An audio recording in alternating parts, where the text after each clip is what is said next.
Good morning, students. Today we are going to learn about free radicals. Free radical is an intermediate species.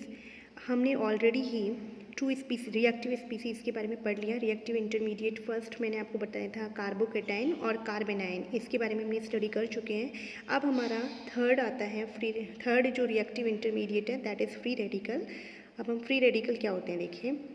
Free radical एक ऐसी species होती है जिसके ऊपर क्या होगा, अनपेयर्ड इलेक्ट्रॉन होगा. और ये किसके कौन से बॉन्ड फिशन के बाद बनती है, होमोलिटिक बॉन्ड फिशन के बाद ये बनती हैं. These are the species which are atoms और group of atoms containing unpaired electron. एक एटम भी हो सकता है या फिर ग्रुप ऑफ एटम भी ये हो सकता है और उसके ऊपर अनपेयर्ड इलेक्ट्रॉन होगा. और किससे बनेंगे ये, कोवेलेंट बॉन्ड की होमोलिटिक फिशन से. यहाँ दिखाया हुआ है A2 मॉलिक्यूल है, कोई A2 मॉलिक्यूल है जो कि टू एटम्स यानी टू ए एटम्स से मिलके बना हुआ है. अब ये दोनों जो है एटम्स वो किससे बंधे हुए हैं, कोवेलेंट बॉन्ड से बॉन्डेड है. होमोलिटिक फिशन हुआ और होमोलिटिक फिशन में जो इलेक्ट्रॉन का डायरेक्शन होता है उसे हम किससे बताते हैं, फिश हुक एरो से. और डबल हेडेड एरो से हम बताते हैं जब हेट्रोलिटिक क्लीवेज होता है, उसमें दोनों इलेक्ट्रॉन्स की जब डायरेक्शन होती है. तो यहाँ पे क्या है, एक एक इलेक्ट्रॉन जो है वो दोनों एटम्स को मिल जाता है और सिंगली ऑक्यूपाइड इलेक्ट्रॉन रहता है दोनों ही एटम्स के पास, और ये कहलाती हैं फ्री रेडिकल. एग्जाम्पल है आपके पास मैथिल फ्री रेडिकल है, एथिल फ्री रेडिकल और hydrogen free radical etcetera. Free radical जो होते हैं बहुत ही एक्टिव स्पीसीज़ होती हैं, जो सभी जो इंटरमीडिएट होते हैं बहुत ही रिएक्टिव होते हैं, बहुत ही रिएक्टिव होते हैं. तो ये और भी ज़्यादा स्ट्रॉन्ग होते हैं. क्यों, क्योंकि इनके ऊपर क्या है, अनपेयर्ड इलेक्ट्रॉन है.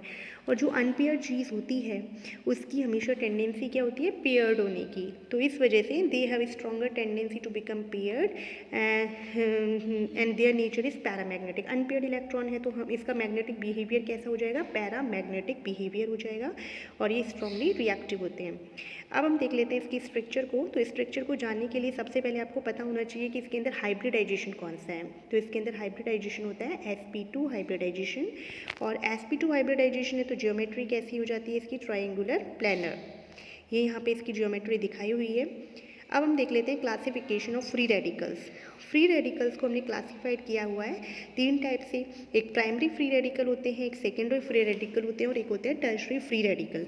प्राइमरी फ्री रेडिकल कौन सा फ्री रेडिकल होगा, मतलब जिस कार्बन है, ऐसा कार्बन जो फ्री रेडिकल है जिसके ऊपर अनपेयर्ड इलेक्ट्रॉन है वो केवल एक ही एल्किल ग्रुप से जुड़ा हुआ है, तो उसे हमने बोल दिया 1 डिग्री फ्री रेडिकल या फिर प्राइमरी फ्री रेडिकल.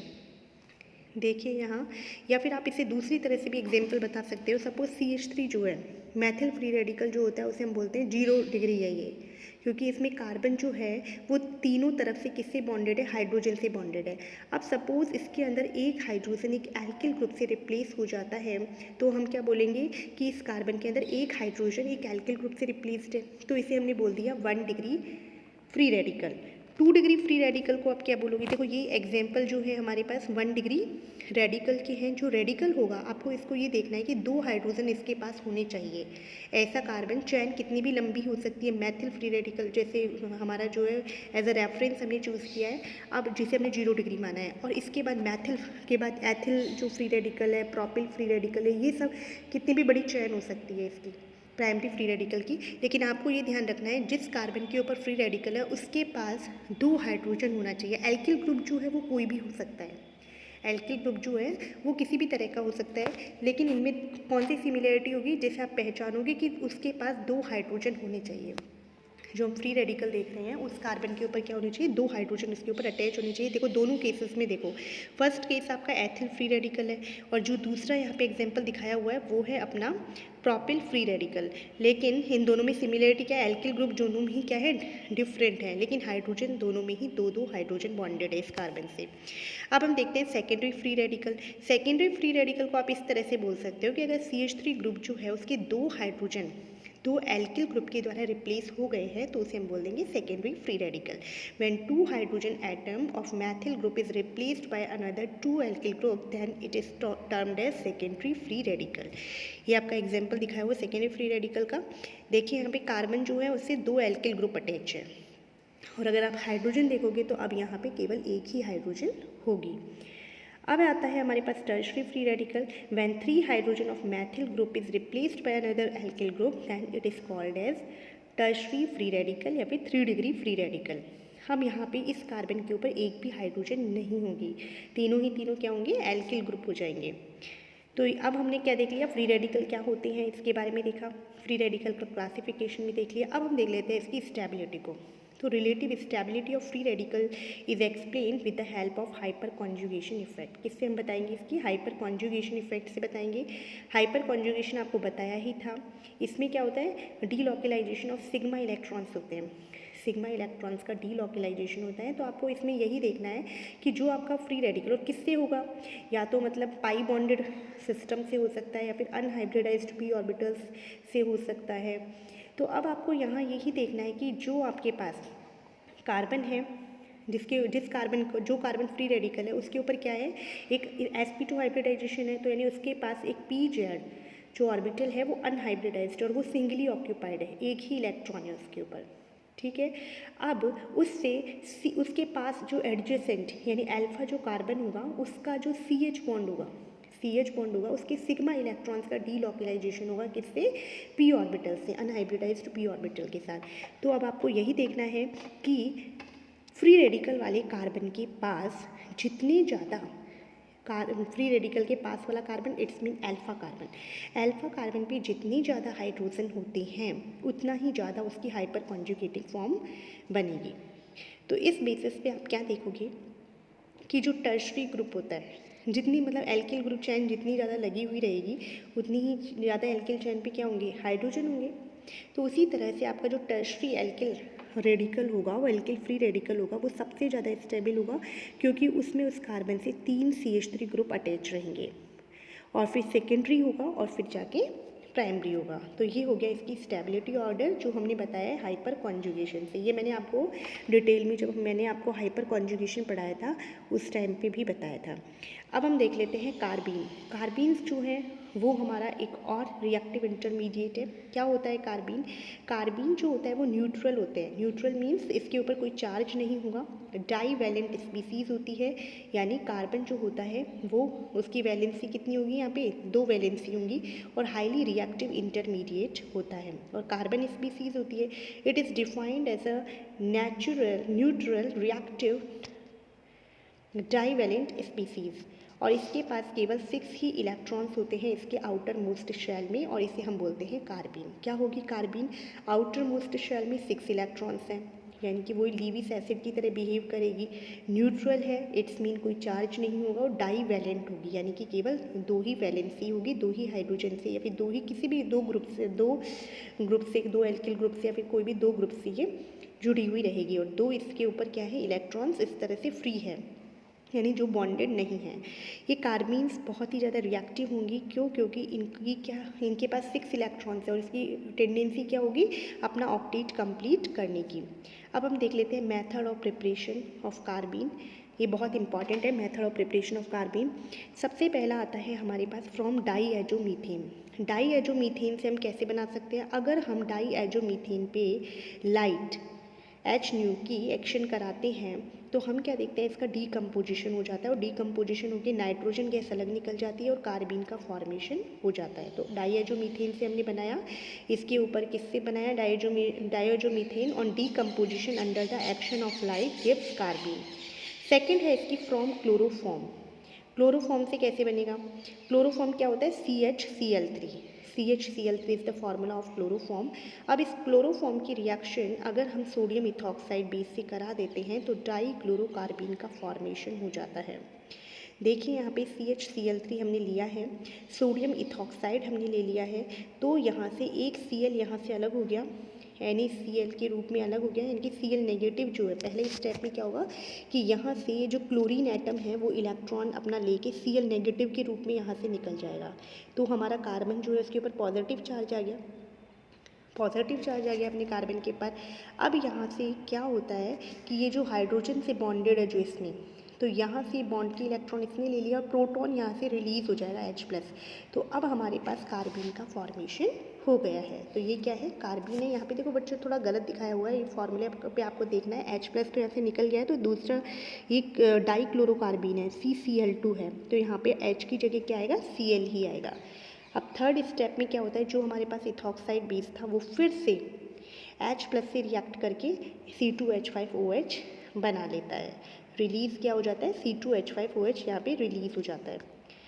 अब हमने रिएक्शन मतलब मेथड ऑफ प्रिपरेशन देख ली थी कार्बन की। अब हम देखते हैं इसकी प्रॉपर्टीज़। तो प्रॉपर्टीज़ में हम क्या देखते हैं, ये बहुत ही हाई रिएक्टिव इंटरमीडिएट है। अब रिएक्शन किस तरह से देता है, देखो एल्कीन के साथ अगर हम इसकी रिएक्शन कराते हैं तो एल्कीन के साथ रिएक्ट करके ये साइक्लो एल्केन्स का फॉर्मेशन करता है। देखिए यहाँ पे ये एथीन दिखाया हुआ है, it is a alkene molecule. अब यहाँ पे कार्बन ने इसके साथ रिएक्ट किया तो यहाँ साइक्लोप्रोपेन का फॉर्मेशन हो गया है। तो इस तरह से एल्कीन के साथ कार्बन रिएक्ट करके साइक्लो एल्केन का फॉर्मेशन करती है। अब आती है reaction with alcohol.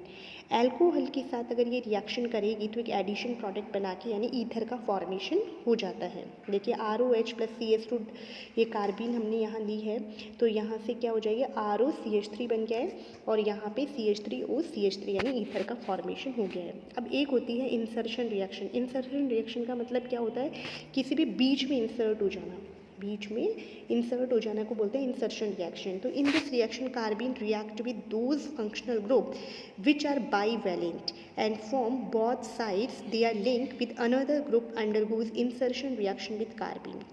For example हमारे पास जैसे कि क्या है, यहाँ पे कीटोन है, तो ऐसे कौन से फंक्शनल ग्रुप के द्वारा दिया जाएगा, जो डाइवेलेंट होंगे। जैसे आपका कीटोन जो है, कीटो ग्रुप है, वो क्या है, डाइवेलेंट ही है।